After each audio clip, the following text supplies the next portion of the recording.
Hello and welcome. You're watching Express News, where we bring you a quick wrap-up of all that's making news from around the world. I'm Samriddhi Goel. Let's get started.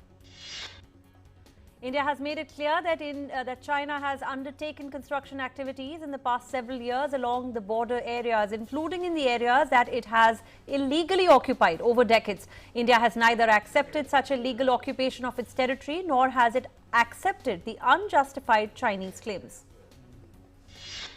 MEA said that the government has always conveyed strong protest to such activities via diplomatic means and will continue to do so in future. The government has also stepped up border infrastructure, including construction of roads, bridges, which have provided much needed connectivity to local population along the border. MEA spokesperson said the government is committed to objective of creating infrastructure along the border areas for improvement of livelihood. Government keeps constant watch on developments having bearing on India's security and takes all measures to safeguard the sovereignty and territorial integrity. MEA spokesperson Arindam Bagchi said India's support to the people of Afghanistan is very clear. We have been extending support over many years to all the people of Afghanistan. The situation on the ground has become very difficult over the last few months. MEA spokesperson said Pakistan was invited in the NSA level meeting hosted by India, but they did not come. It shows their attitude over Afghanistan issue. The 51st Conference of the Governors and Lieutenant Governors was held at Rashtrapati Bhavan today. President Ramnath Kovind presided over the conference. In the inaugural address, President Ramnath Kovind said India undertook a comprehensive and effective campaign against COVID-19. He lauded COVID warriors for their work. The President stressed on the role of governors in inclusive growth and development of the country. In the welcome address, Home Minister Amit Shah has said under the leadership of Prime Minister Narendra Modi, the nation and all states have successfully faced the pandemic. He added that after 100 crore vaccinations, India is coming out of the shadow of the pandemic. Prime Minister Narendra Modi will launch two innovative customer-centric initiatives of the Reserve Bank of India tomorrow at 11 a.m. through video conferencing. These initiatives are the RBI Retail Direct Scheme and the Reserve Bank Integrated Ombudsman Scheme. The Union Health Minister Dr. Mansukh Mandavia has urged states and union territories to ensure collectively through collaborative and multi-stakeholder efforts that no eligible citizen is left without COVID-19 vaccine. The 12th district of Meghalaya, Eastern West Khasi Hills, was officially inaugurated by Chief Minister Conrad K. Sangma amidst a festive mood in Mairang on Wednesday. This new district, with its headquarters at Mairang, was bifurcated from its parent district of West Khasi Hills. The Minister of Civil Aviation, Jyotiraditya Scindia, dedicated the e-governance platform in Directorate General of Civil Aviation, or EGCA, to the nation today. Scindia said that adopting Prime Minister Narendra Modi's vision of Digital India, Directorate General of Civil Aviation, that is the DGCA, has implemented EGCA. Minister of Civil Aviation Jyotiraditya Scindia has said that this single window platform will bring in monumental change, eliminating operational inefficiencies, minimizing personal interaction, improving regulatory reporting, enhancing transparency and increasing productivity. At least 10 persons died in a road accident in Assam's Karimganj district today morning when a speeding truck rammed into a three-wheeler they were travelling in. BJP today criticized the Congress following its leader Salman Khurshid's comments in his book comparing Hindutva to radical jihadist groups. Party spokesperson Gaurav Bhatia said it has not only hurt the sentiments of Hindus but also deeply hurt the soul of India. BJP alleged that such comments have been made at the behest of Congress President Sonia Gandhi and its leader Rahul Gandhi, and the two leaders should clarify the issue. The Archaeological Survey of India today handed over the rare idol of goddess Annapurna to the Vishwanath Vishisht Kshetra Vikas Parishad Board during a ceremony in New Delhi. The rare idol of the goddess Annapurna that was missing since the British era will now return to Kashi. The 4-day-long celebrations of Chhath Puja concluded this morning with devotees paying oblation to the rising sun in different parts of the country. The 52nd International Film Festival of India has released the lineup of the international movies for competition during the festival. Sensex slumps 433.13 points to end at 59,919.69. Nifty declines 143.60 points to 17,873.60. Gold prices in India jumped sharply to 9-month high on Thursday, tracking global cues. On the multi-commodity exchange, December gold price rose to 0.87% to rupees 49,277 for 10 grams at 1,545 hours on November 11. Silver prices also witnessed a huge jump on Thursday. The precious metal price increased 1.10% to rupees 66,605 on November 11. The rupee slips 18 paise to close at 74.52 against the US dollar. Petrol and diesel prices remained unchanged for the 8th consecutive day on Thursday, November 11. In the national capital, petrol is now being sold for rupees 103.97, while diesel rate is currently at 86.67 according to the Indian Oil Corporation. In Mumbai, the petrol is retailed at rupees 109.98 per litre, while diesel is being sold at rupees 94.14 litre. Oil prices edged lower after US crude stocks rose modestly one day after an industry report suggested stocks had tightened. Brent crude futures were at $84.09 a barrel, down 69 cents. Now, the US West Texas Intermediate crude futures fell by $1.24 or 1.5% to $82.91 per barrel. Economic advisors to the German government cut their growth forecast for Europe's biggest economy for next year on Wednesday. The advisors, whose forecast guide the German government in setting fiscal policy, cut their 2021 growth outlook to 2.7%, down from the 3.1% they expected in March, but raised their outlook for next year by 6 percentage points to 4.6%.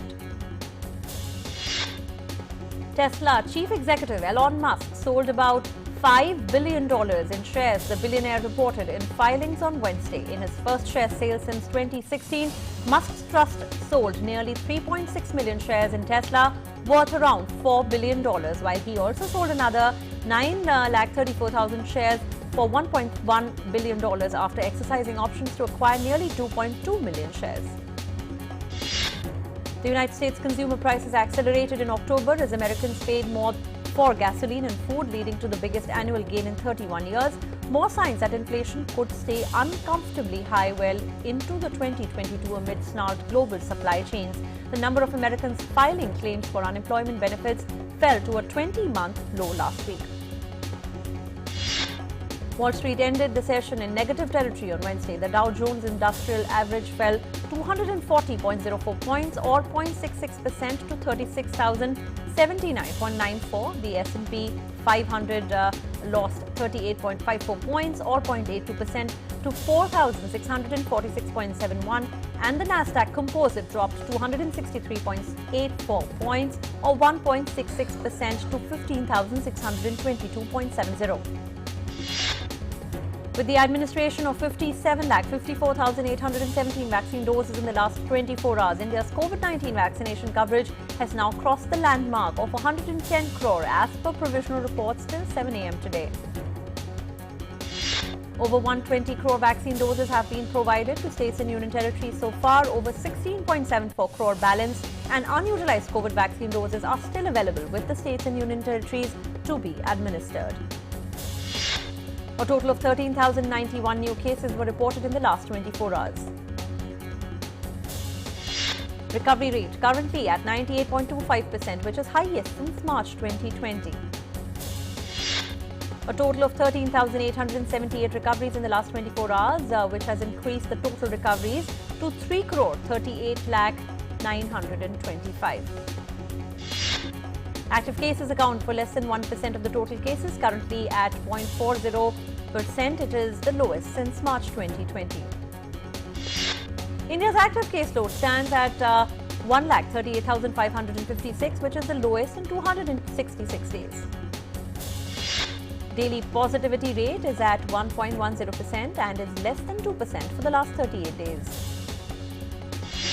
Weekly positivity rate is currently at 1.18% and is less than 2% for the last 48 days. India has also ramped up its testing capacity. A total of 61.99 crore total tests have been conducted so far. The world continues to battle COVID-19 pandemic. So far, over 25 crore 21 lakh and 78,000 cases have been reported worldwide, while recoveries stand above 22 crore 82 lakh and 48,000 globally. The deadly virus has so far claimed over 50 lakh and 89,000 lives globally. The United States continues to be the worst affected nation by the pandemic. The country has so far reported over 4 crore 76 lakh and 47,000 cases. The death toll in the country has surpassed 7 lakh and 80,000 mark. In Israel, a pandemic advisory board has backed rolling out Pfizer and BioNTech's COVID-19 vaccine among children between the age of 5 and 11 years. Israel's health ministry is widely expected to accept the panel's recommendation and begin administering the shots this month. In Ukraine, unvaccinated COVID-19 patients overflood the hospitals. The country's health minister, Viktor Layashko, informed that 92% of the COVID-19 patients in the country are unvaccinated. The minister also stressed that Ukraine could have a third fewer deaths every day if its vaccination rate was high.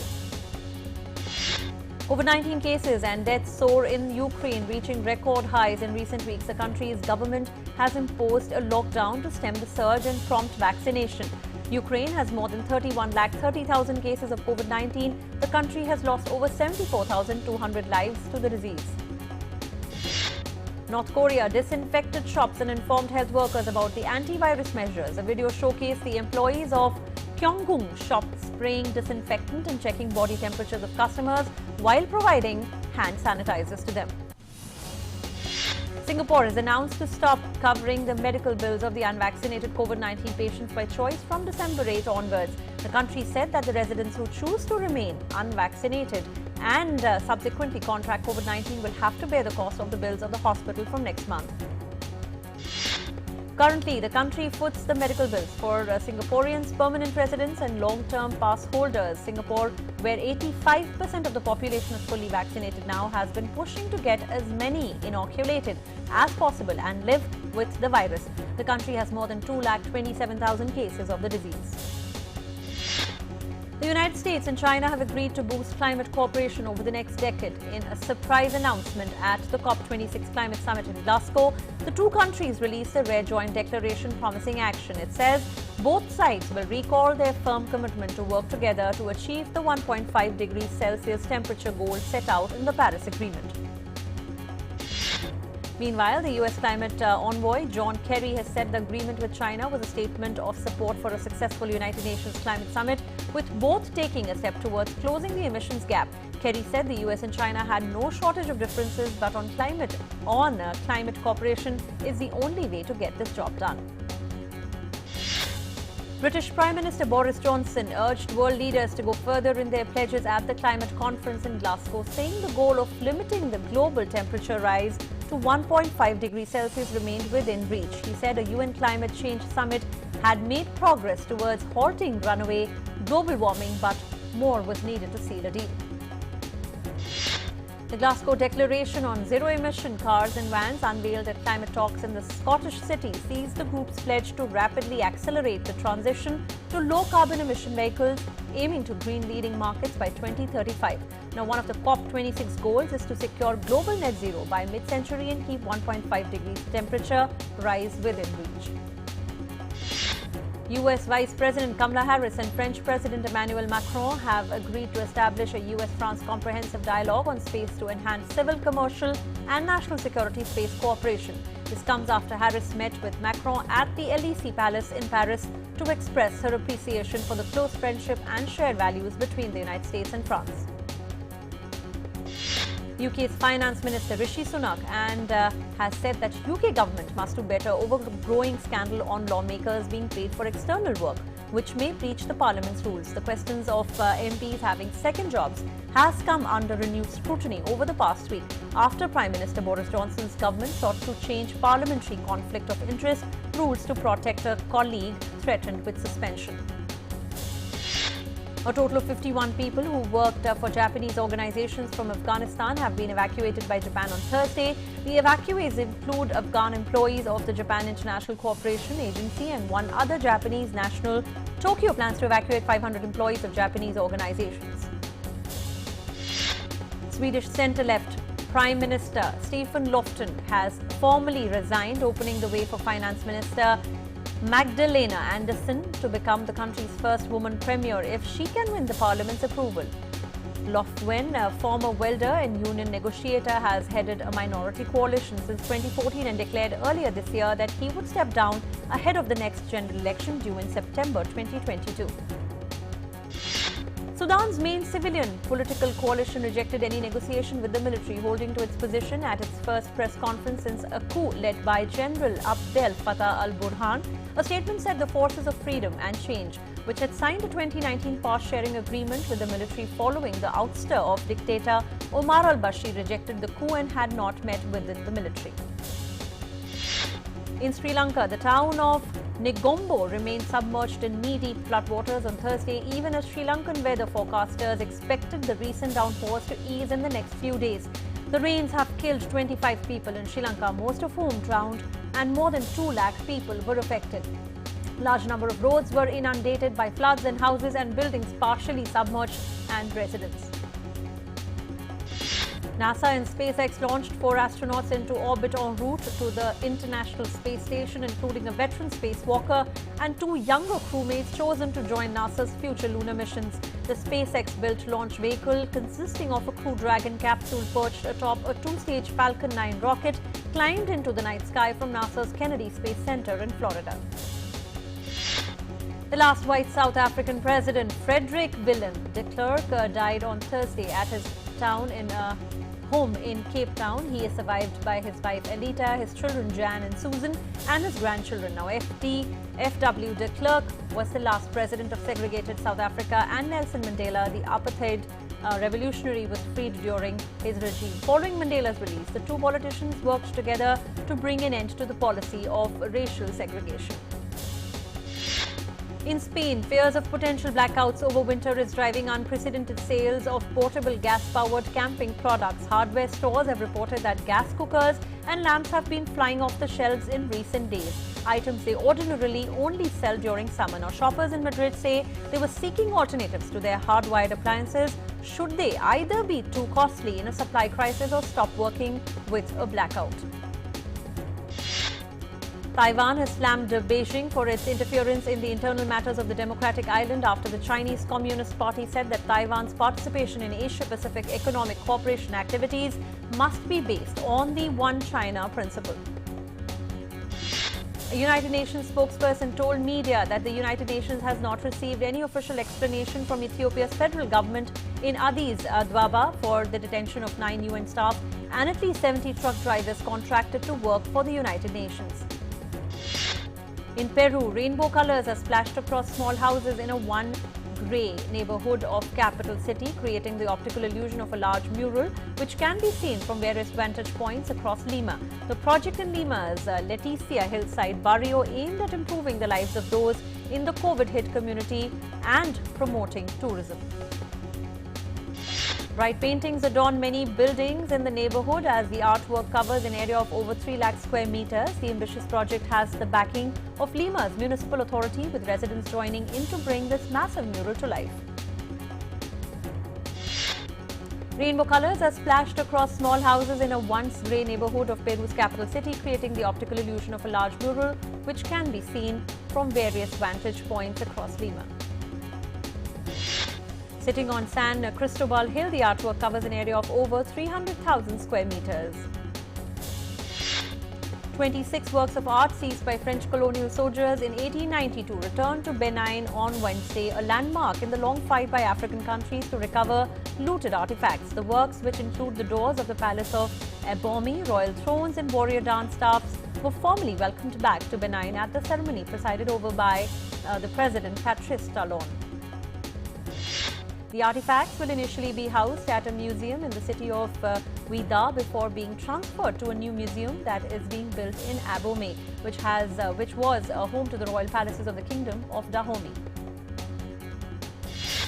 Residents of the Benin city of Cotonou celebrated the return of 26 artifacts from France 129 years after being taken by the French colonial soldiers. Poppies illuminated the sails of the Sydney Opera House at dawn on the 103rd anniversary of Remembrance Day on Thursday. A lone bugler played the last post as daylight approached, marking the end of World War I and paying a tribute to those who had made the ultimate sacrifice for their country. The guns of the Western Front fell silent at 11 a.m. on November 11, 1918, after more than 4 years of warfare. More than 60,000 Australians lost their lives and more than 150,000 were wounded, taken prisoner or gassed during World War I, said the Australian War Memorial.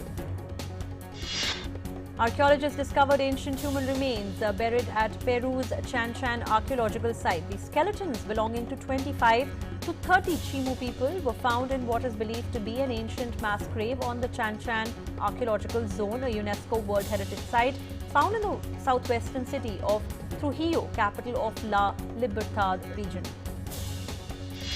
The director of the Decentralized Directorate of Culture of La Libertad, UNVEIL, says there are high expectations given the unusual circumstances of the discovery. Archaeologists believe the site was used as a mass grave for the Chimu elites. Restaurateurs have begun serving lattes and specialty coffee in downtown Caracas, joining a new wave of cafe entrepreneurs encouraged by creeping dollarization in Venezuela. Cafes are springing up across the teeming capital, their owners hoping the currency change will spur green shoots in an economy scorched by 7 years of severe recession and hyperinflation. The new outlets slinging flat whites and cortados are no longer just in upmarket eastern Caracas with its leafy streets, expensive restaurants and large homes, but in the bustling streets of the city centre. Union Sports Minister Anurag Singh Thakur and Uttar Pradesh Chief Minister Yogi Adityanath felicitated the Tokyo 2020 Paralympic medal winners from across the country. Gold medal winners from UP received cash prizes of rupees 6 crore, silver medal winners received rupees 4 crore, while bronze medal winners received amount of rupees 2 crore by the UP government.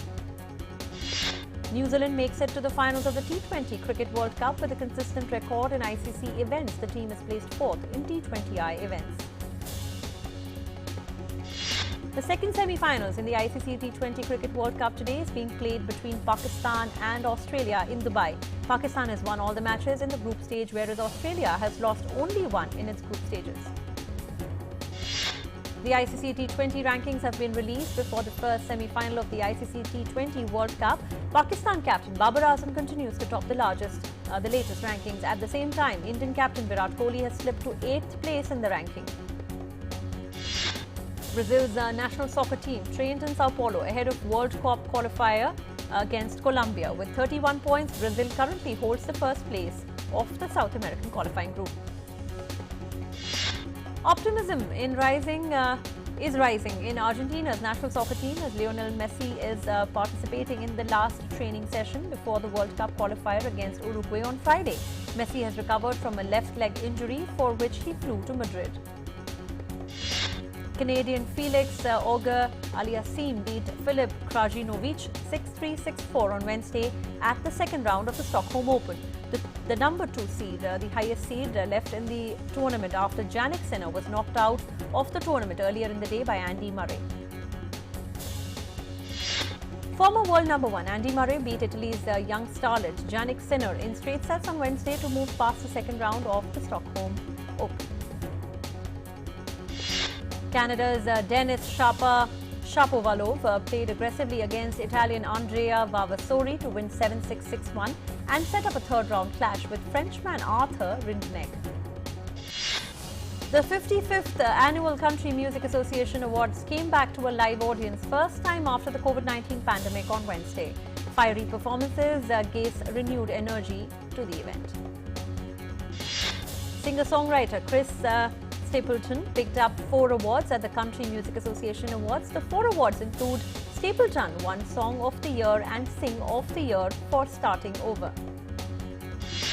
Hurricane singer Luke Combs took home the top Entertainer of the Year at the annual Country Music Association Awards. Now, it was Combs' second shot at Entertainer of the Year. Last year, he lost it to Eric Crouch. English singer and songwriter Elton John has received elite royal honour from Prince Charles at Windsor Castle in recognition of his music career lasting more than 5 decades. Actor Leonardo DiCaprio has turned 48 today. He received numerous accolades throughout his career, including an Academy Award, a British Academy Film Award, a Screen Actors Guild Award, and 3 Golden Globe Awards. Paramount Pictures has set the release date of Star Trek to 2023. Paramount Pictures have announced that the next entry will now debut in time for Christmas that same year.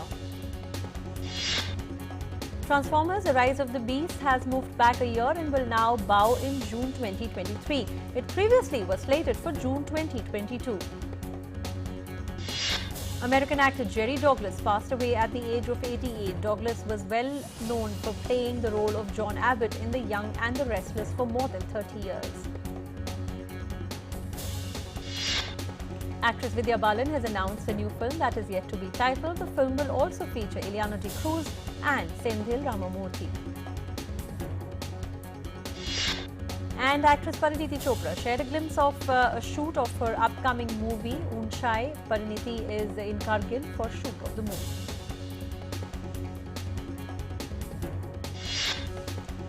Well, that's all in today's edition of Express News. Do stay tuned into DD India for the latest news updates. Thanks for watching.